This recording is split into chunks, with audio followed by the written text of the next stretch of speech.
अभी मेरी शादी को 2 महीने ही हुए थे कि मेरे पेट में हर वक्त दर्द रहने लगा था। एक दिन तबीयत बहुत बिगड़ गई तो मेरी सास और पति मुझे डॉक्टर के पास ले गए। डॉक्टर ने चेकअप किया तो उसकी बात सुनकर मेरे सर पर आसमान टूट पड़ा था। वह बोली, डिलीवरी का वक्त आ गया है, मरीज़ को डिलीवरी वार्ड में ले चलो। मुझे लगा मेरा पति अभी मुझे तलाक दे देगा, मगर वह मेरा हाथ थाम कर बोला, घबराओ नहीं, सब ठीक हो जाएगा। मैंने एक बच्चे को जन्म दिया था और मुझे अभी तक यकीन नहीं हो रहा था कि ये मेरा ही बच्चा है, क्योंकि शादी से पहले मेरा किसी लड़के के साथ कोई चक्कर नहीं था। मैं उस बच्चे से हरगिज़ प्यार नहीं करती थी और असल में मुझे हैरानी तब होती थी जब मेरी सास मेरे सामने हाथ जोड़कर माफ़ी मांगती और रोती जाती थी। एक दिन उसका राज मालूम करने के लिए मैंने सास के मोबाइल से अपने पति को मैसेज कर दिया। पति का जवाब पढ़कर तो मैं हैरान ही हो गई, क्योंकि मैं आईने के सामने खड़ी अपना मुरझाए हुए वजूद को देख रही थी। मेरी आंखों के नीचे हल्की हल्की काली लकीर बन चुकी थी, सर के बाल भी सफ़ेद होने लगे थे और रंग ऐसा हो गया था कि देखकर ही दिल परेशान हो जाता था। मैं काफ़ी मोटी भी हो चुकी थी, जबकि मेरे कमरे में लगी तस्वीरों में तो मैं पहचान ही नहीं जाती थी। नरम नाजुक चेहरा, सितारों की तरह रोशन आंखें। मैं अब हर वक्त परेशान रहने लगी थी, क्योंकि मेरे उम्र की लगभग सभी लड़कियों की शादी हो चुकी थी, जबकि मैं अभी तक कुंवारी थी। मेरी माँ है, मुँह से तो कुछ नहीं कहती, लेकिन मुझे मालूम था कि वह अंदर ही अंदर मेरे लिए परेशान रहती थी। मैं आईने के सामने खड़ी थी जब भाभी की आवाज़ आई।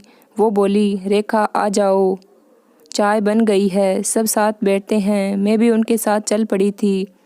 भाभी सबसे तेज़ चलती थी, जबकि मैं लंगड़ा कर चलती थी। वो आगे निकल गई तो पीछे मुड़कर मुझे देखकर हंसते हुए बोली, जब से तुम्हारा भतीजा 2 साल का हुआ है, मुझे हर काम जल्दी जल्दी करने की आदत पड़ चुकी है। आ जाओ मेरे साथ। भाभी ने मेरा हाथ थाम बोली, अंजलि, तुम मुझसे 6 महीने छोटी हो ना। उसने इस बात पे सर हिला दिया। मैं साथ चलते हुए तो बोली, तुम्हारी शादी तो 5 साल पहले ही हो चुकी है, क्योंकि तुम बहुत हसीन हो।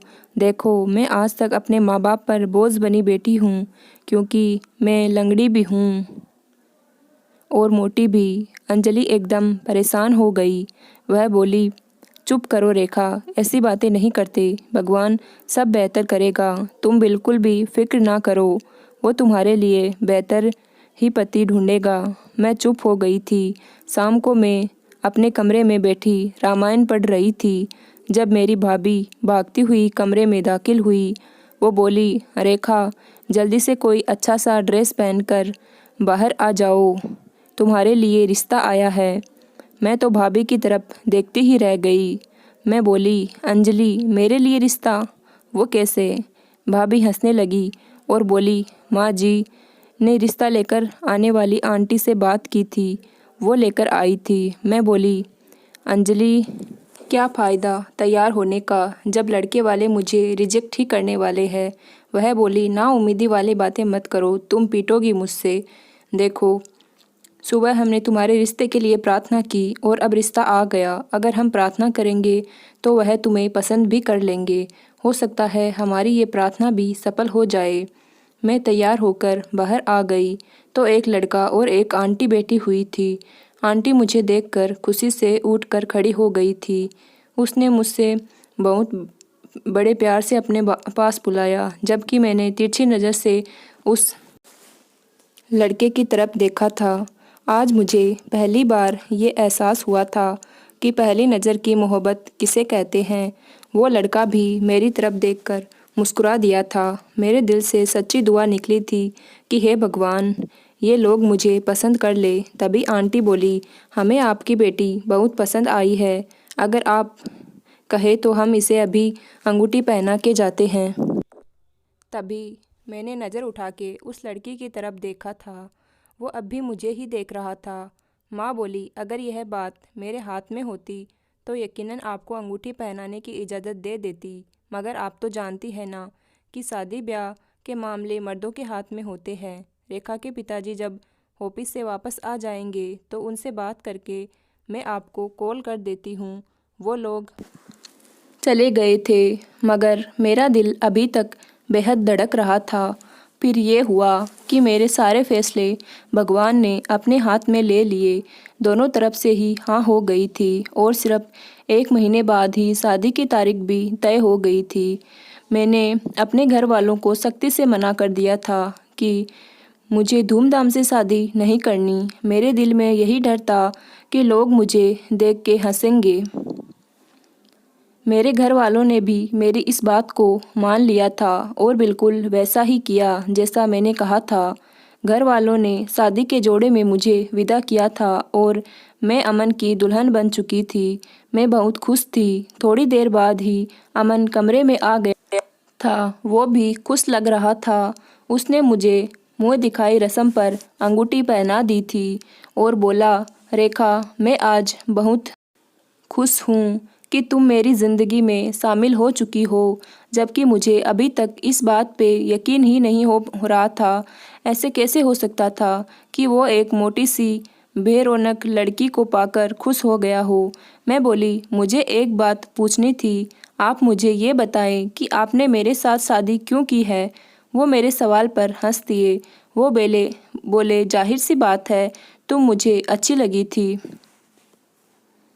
इसीलिए मैंने कर ली शादी। मैं सवाल से ही सवाल निकाल रही थी ताकि अमन का जवाब सुनकर मेरे मुरझाए हुए दिल को सुकून मिल जाए। मैं बोली, मुझ में क्या पसंद आया था आपको। वो बोले, तुम्हारी ओरिजिनलिटी ही तुम जैसी हो वैसी ही हमारे सामने आ गई थी। तुमने खुद को मेकअप करके पर्दे में नहीं छुपाया था। मैं मुस्कुरा दी। मेरी शादी के बाद ही खूबसूरत लम्हे शुरू हो गए थे। मेरा पति मुझ पर जान न्यौछावर करता था, जबकि मेरी सास तो मेरा अपने माँ बाप की तरह ही ख्याल रखती थी। मैं बहुत मोटी हो चुकी थी। अमन के साथ मैं बिल्कुल भी जचती नहीं थी, इसीलिए मैंने सोचा कि डाइटिंग शुरू कर दूं, मगर मेरी सास ने साफ मना कर दिया और बोली, अगर तुम स्मार्ट हो गई है ना, तो अमन को बिल्कुल भी अच्छी नहीं लगोगी। ये बात सुनकर मैं हैरान हो गई थी। खैर, हर शाम मेरी सास अमन के आने से पहले मुझे कुछ ना कुछ मीठा ज़रूर खिलाती थी, जो कि मैं उनकी मोहब्बत समझकर खा लिया करती थी। आज मेरी सास ने मुझे केक खिलाया था, जिसे खाते ही मेरे पेट में ज़ोरों से दर्द शुरू हो चुका था। अब तो हर रोज़ ऐसा ही होता था। मेरी सास जब भी मुझे कुछ मीठा खिलाती थी तो मेरे पेट में दर्द शुरू हो जाता था। जब तक अमन घर आते तब तक मैं दर्द से परेशान हो जाती थी और फिर वह सारी रात मेरे लिए जागता रहता था। यूँ हम दोनों एक दूसरे के साथ बैठकर बहुत सारी बातें करने का मौका ही नहीं मिलता था। मैं इस वजह से बहुत परेशान थी। मैंने सोचा, क्यों ना मैं अपनी सास का दिया हुआ मीठा खाऊं ही नहीं, क्योंकि मुझे अपनी सास पर शक होने लगा था कि शायद वह मेरी और अमन के प्यार से जलने लगी थी और हमें एक दूसरे से दूर रखने की कोशिश कर रही थी। आज शाम मेरी सास मेरे लिए कस्टर्ड बनाकर लाई थी और मैं बोली, माँ जी, मैं इसे अपने कमरे में जाकर खा लूँगी। वो कहने लगी, अभी मेरे सामने खाओ। मैंने बहाने से कहा, मुझे उल्टी जैसा लग रहा है। वो बोली, जब ठीक हो जाएगा ना तब खा लेना। मेरी सास मुस्कुरा दी थी। मैंने अपने कमरे में आकर उस कस्टर्ड को खाने के बजाय छुपा दिया था। मुझे लगा था कि आज मेरे पेट में दर्द नहीं होगा, मगर मेरा अंदाज़ा गलत निकला था। मेरे पेट में दर्द शुरू हो चुका था और आहिस्ता आहिस्ता वो बढ़ने लगा था। मैं दर्द से कराहने लगी थी। मेरी सास मेरे कमरे में भागकर आई और बोली, क्या बात है बेटी। मैं रोते हुए बोली, अमन को बुला लो, मेरी तबीयत बहुत ख़राब है। अब तक अमन भी आ चुके थे। उन्होंने मेरी हालत देखी। वो जल्दी से मुझे अस्पताल लेकर गए। मेरी सास मुझे दिलासा देती रही। अस्पताल पहुंचकर मुझे इमरजेंसी वार्ड में एडमिट कर दिया गया। डॉक्टर ने चेकअप किया तो बोला, पेशेंट के डिलीवरी का समय आ गया। पेशेंट को डिलीवरी वार्ड में लेकर चलो। मैं हक्का बक्का हो गई थी और उस डॉक्टर की तरफ देखती रह गई थी। मैं चिल्लाई और बोली, यह नामुमकिन है क्योंकि मेरी शादी को तो अभी सिर्फ 2 महीने ही हुए हैं। मुझे लगा था कि मेरा पति अभी मुझे तलाक दे देगा, इसीलिए मैं बहुत डर गई थी। मैं गुस्से से बोली, अमन मुझे इस अस्पताल से ले चल, मुझे नहीं करवाना यहाँ इलाज। ये डॉक्टर पागल है, मुझ पर इल्ज़ाम लगा रही है। लेकिन मेरा दर्द अब धीरे धीरे बढ़ता जा रहा था। मैं चीखने लगी थी। अमन ने जल्दी से मेरा हाथ थाम लिया और बोला, घबराओ नहीं, सब कुछ ठीक हो जाएगा। वो सब बाहर चले गए। मेरी डिलीवरी का वक्त शुरू हो गया था। 2 घंटे की कोशिश के बाद मैंने एक बच्चे को जन्म दिया, मगर मुझे अभी तक यकीन नहीं आ रहा था कि यह बच्चा मैंने ही जना है। लेकिन मैंने अभी अपनी आंखों से अपने बच्चे को पैदा होते हुए देखा था, इसीलिए मुझे यकीन करना ही पड़ा। मैं दुख और गम से बेबस हो चुकी थी। मुझे समझ ही नहीं आ रहा था कि मैं अमन का सामना कैसे करूंगी। वह शायद अब मुझे तलाक दे देगा। बिरादरी में मेरी कितनी बेइज्जती होगी। यही बातें सोच सोच कर मैं रोने लगी थी।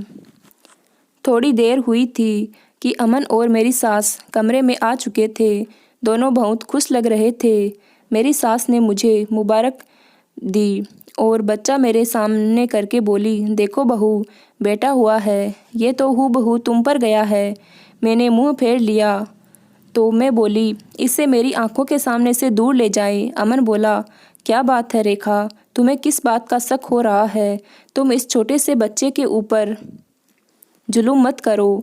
हम घर आ गए तो मैंने अपनी सास और अमन को सख्ती से मना कर दिया था।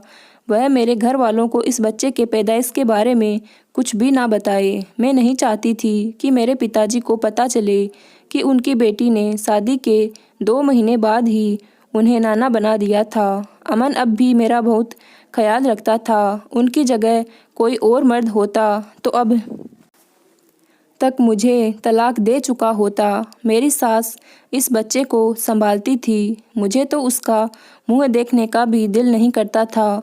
अमन ने ही उसका नाम यश रखा था। मैंने एक बात को गौर किया था कि जब से हमारे घर में यश पैदा हुआ था, मेरे पति हर वक्त अपनी माँ के साथ लड़ते रहते थे, जबकि उसने कभी भी अपनी माँ के साथ ऊंची आवाज़ में बात भी नहीं की थी। जब भी यश रोता तो मेरी सास उसे मेरे पास ले आती और कहती, बेटी इसको चुप करवा दो, बच्चा माँ की खुशबू को तरस रहा है। मैं मुंह फेर लेती थी और फिर कहती, नहीं मैं नहीं ले सकती, मेरी तबीयत खराब है। तब मेरी सास रोने लगती और मेरे सामने हाथ जोड़कर कहती, बहू मुझे माफ़ कर दो। मैं वजह पूछती तो वो कुछ भी ना कहती। मैं सचमुच बहुत हैरान थी कि आखिर मैं ये सब क्या हो रहा है। एक दिन मैं अपने कमरे में लेटी हुई थी। जब अमन ऑफिस से लौटे तो मेरे सास के बोलने की आवाज़ आने लगी थी। वह बहुत ऊंची ऊंची बोल रही थी। मेरा मालूम होता था जैसे बहुत गुस्से में हो। बोली, मेरी हड्डियों में इतनी ताकत नहीं है कि मैं इस बच्चे को संभाल सकूं। इसकी माँ को कहो बच्चा संभालना है तो संभाले, नहीं तो हम बच्चे के लिए दूसरी माँ ले आएंगे। तभी अमन की गुस्से से भरी आवाज़ सुनाई दी थी। वो कह रहा था, माँ यह सब आपको वजह से हुआ है। आप अगर वो सब ना करती जो आपने किया तो यकीनन हालात इससे अलग ही होते। मेरी सास चुप हो गई थी।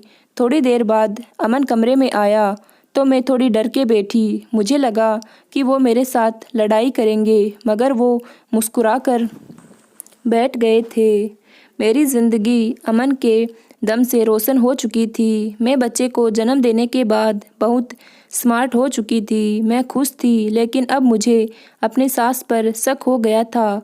मुझे लगने लगा था मेरी सास मुझे जो हर शाम मीठा खिलाया करती थी, कहीं उसी की वजह से मेरे घर बच्चे की पैदाइश तो नहीं हुई थी, क्योंकि जब से बच्चा पैदा हुआ था मेरी सास ने मुझे कुछ भी मीठा नहीं खिलाया था।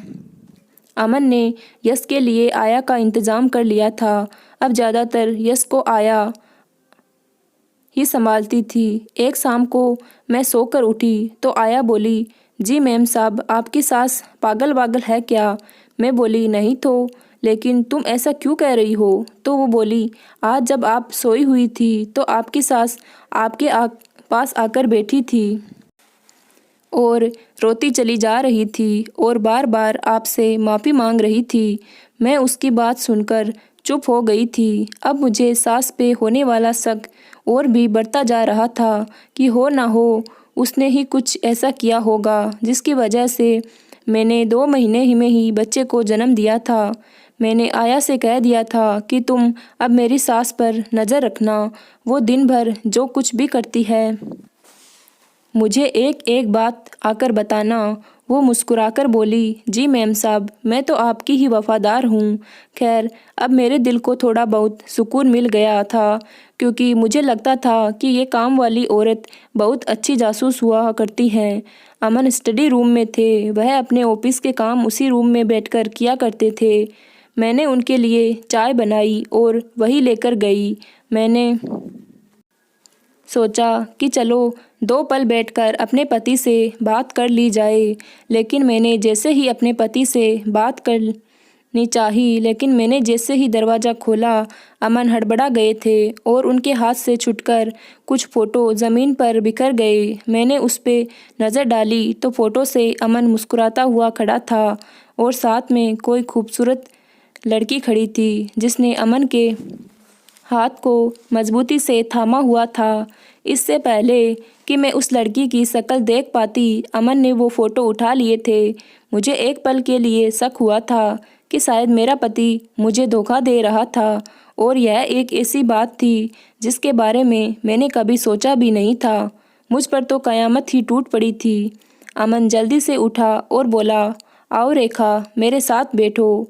मगर मैं सर पकड़कर रह गई थी क्योंकि मेरा सर दर्द से फटा जा रहा था। इस सदमे ने मुझे अंदर से हिलाकर रख दिया था। मैं उल्टे कदमों से वापस लौट आ गई थी और अपने कमरे में आकर लेट गई थी। मैं बेहद परेशान थी और रोते हुए कब सो गई थी मुझे ही मालूम नहीं पड़ा था। मैंने नींद में भी बहुत बुरे सपने देखे। हर सपने में मैंने यही देखा कि अमन मुझसे दूर जा रहा था।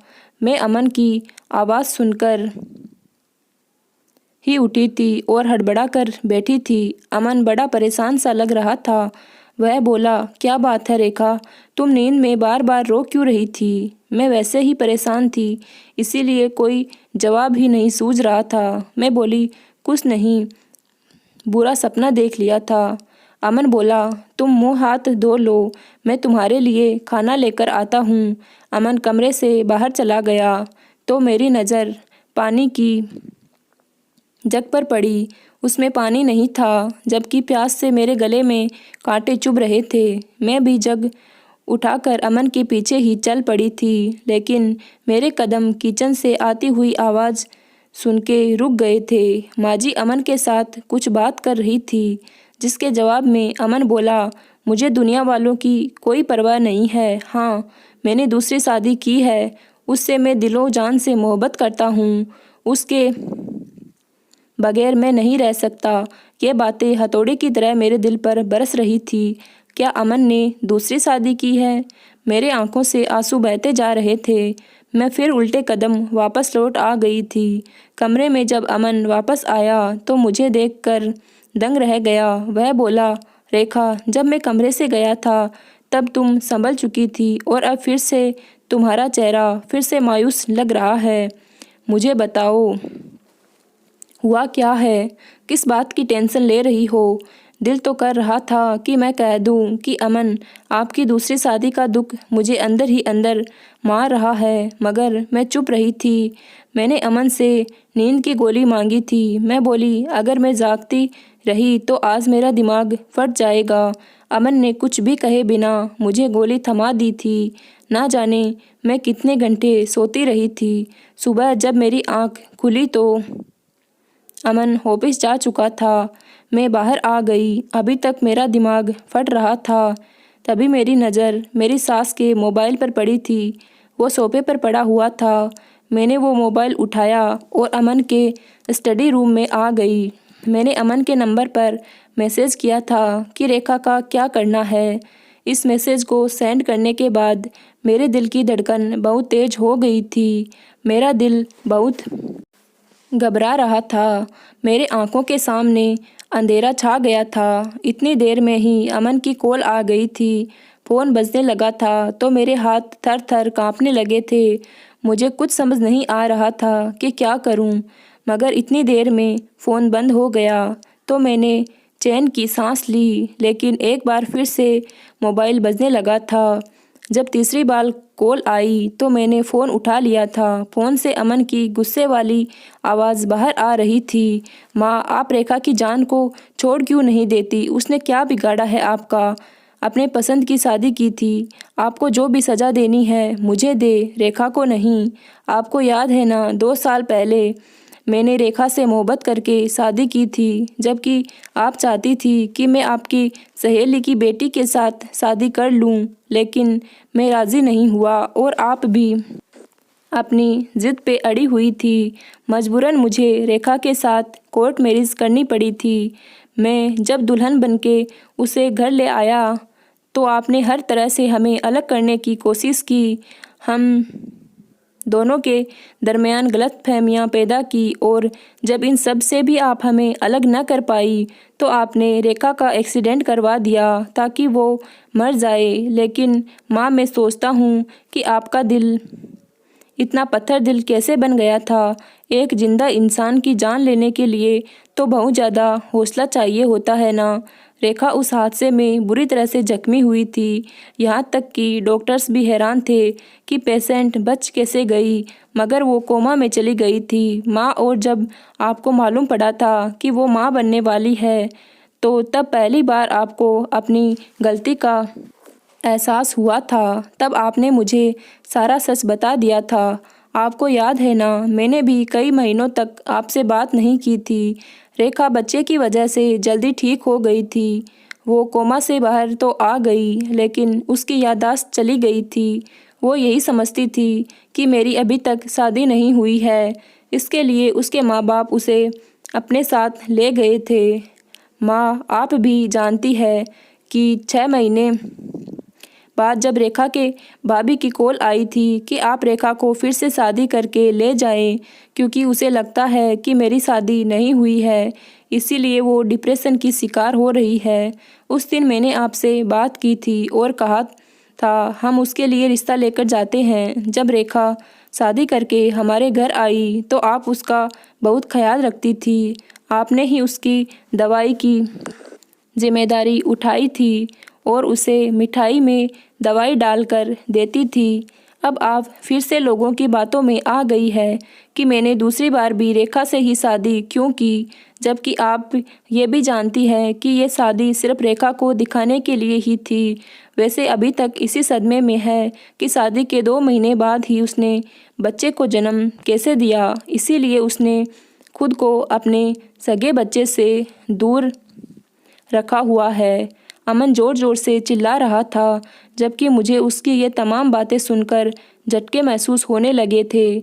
मैं लड़खड़ा कर पीछे जाकर गिर गई थी। जब मुझे होश आया तो मैंने खुद को अस्पताल के बेड पर पाया था। मुझे सांस रोते याद आ चुकी थी, सब कुछ याद आ गया था। मैं अमन से बोली, मेरा यश कहाँ है?